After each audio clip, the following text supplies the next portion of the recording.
Don't watch this video unless you're ready for a real challenge. This is the toughest vocabulary quiz I've ever created. But if you can get all 21 of these questions right, your English vocabulary is truly at a genius level. Think that sounds like you? Let's find out. As always, the questions will get tougher as we go, so keep those thinking caps on tight, and good luck. Question 1. Which of the following best describes the word live? Is it flexible and graceful, loud and disruptive, slow and heavy, or quick and anxious? To be lithe means to be flexible and graceful. The ballerina's lithe movements captivated the audience. Question 2. Fill in the blank. The boy's grin suggested he was up to some harmless mischief. Is the best option frigid, irascible, puckish, or feckless? If someone is puckish, they're playful in a slightly mischievous way. The boy's puckish grin suggested he was up to some harmless mischief. Question 3. Which of the following sentences uses the verb vacillate correctly? Construction was vacillated after the budget cuts. Elena vacillated the vegetables before roasting them. Paul vacillated between joy and sadness after hearing the news. The verb to vacillate means to waver or alternate between two options. Paul vacillated between joy and sadness after hearing the news. Question 4. Which of the following is closest in meaning to the word germane? Contradictory, pertinent, extraneous, or didactic? If something is germane, it's pertinent or relevant to the topic at hand. The defendant's lawyer presented evidence that was germane to his client's case. Question 5. Fill in the blank. Winning an Academy Award marked the actor's long and celebrated career. Is the best option demise, morass, overture, or apotheosis? Apotheosis means the peak or highest point in something's development. Winning an Academy Award marked the apotheosis of the actor's long and celebrated career. Question 6. What is the definition of the verb to dissemble? To reveal something secret. To conceal facts or feelings. To break something into pieces. To dissemble means to deceive others by hiding facts, motives, or feelings. The politician dissembled when reporters asked about his involvement in the tax scandal. Question 7. The adjective fey is closest in meaning to which of the following? Hypocritical, aggressive, otherworldly, or sardonic? The adjective fey describes something otherworldly or supernatural.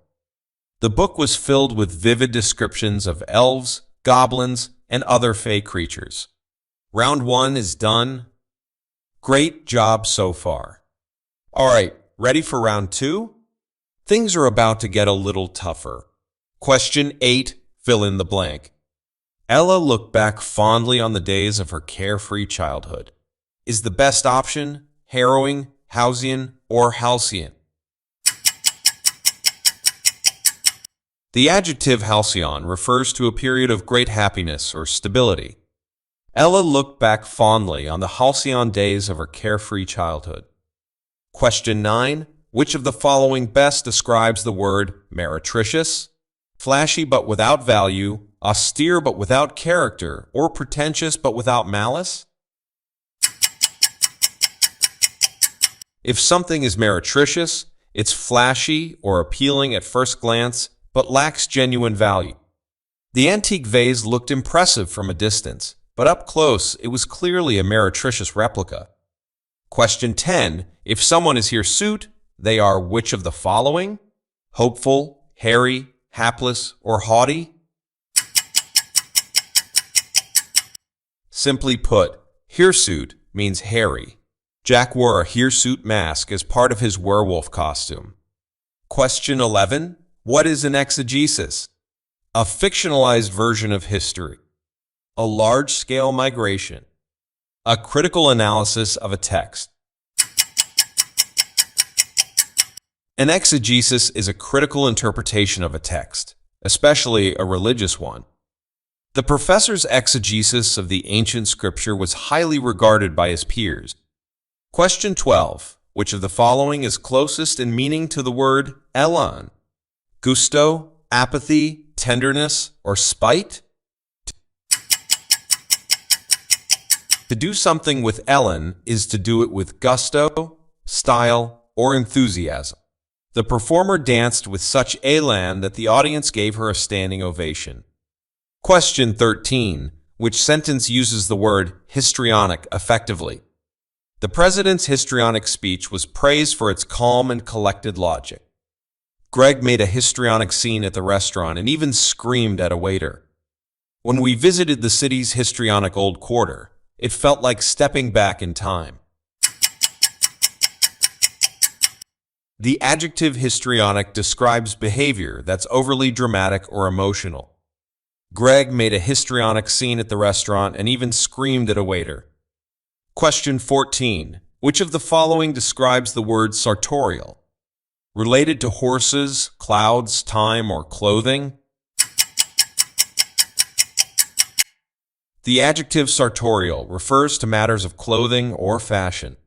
The musician became a style icon thanks in large part to his sartorial flair. And that's round 2. If you've gotten everything right so far, I tip my invisible hat to you. But now, it's time for some truly expert-level words. Good luck! Question 15. A bromide is which of the following? A spark of genius, a trite statement, a severe punishment, an alkaline chemical. A bromide is a trite or cliché statement. The preacher's sermon had little to offer beyond moralizing bromides. Question 16. What does the verb to cavil mean? To raise petty objections, to offer a compliment, to upset a balance, or to ignore shortcomings? To cavil is to make petty or unnecessary objections. It's frustrating to work with someone who constantly cavils instead of offering constructive feedback. Question 17. Fill in the blank. The diamond necklace began to under the bright lights of the ballroom. Is it coruscate, elude, edify, or enervate? To coruscate is to sparkle or give off light. The diamond necklace began to coruscate under the bright lights of the ballroom. Question 18. The noun gloaming refers to a specific time of day. Is it dawn, noon, dusk, or midnight? Gloaming refers to the time just after the sun sets. The best thing about summer evenings is looking for fireflies in the gloaming. Question 19. Which of the following best describes a sybaritic lifestyle? Minimalist and frugal, luxurious and indulgent, adventurous and daring, or reflective and considerate?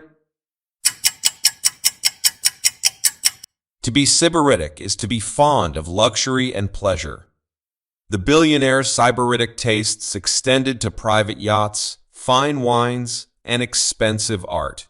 Question 20. The adjective labile is closest in meaning to which of the following words?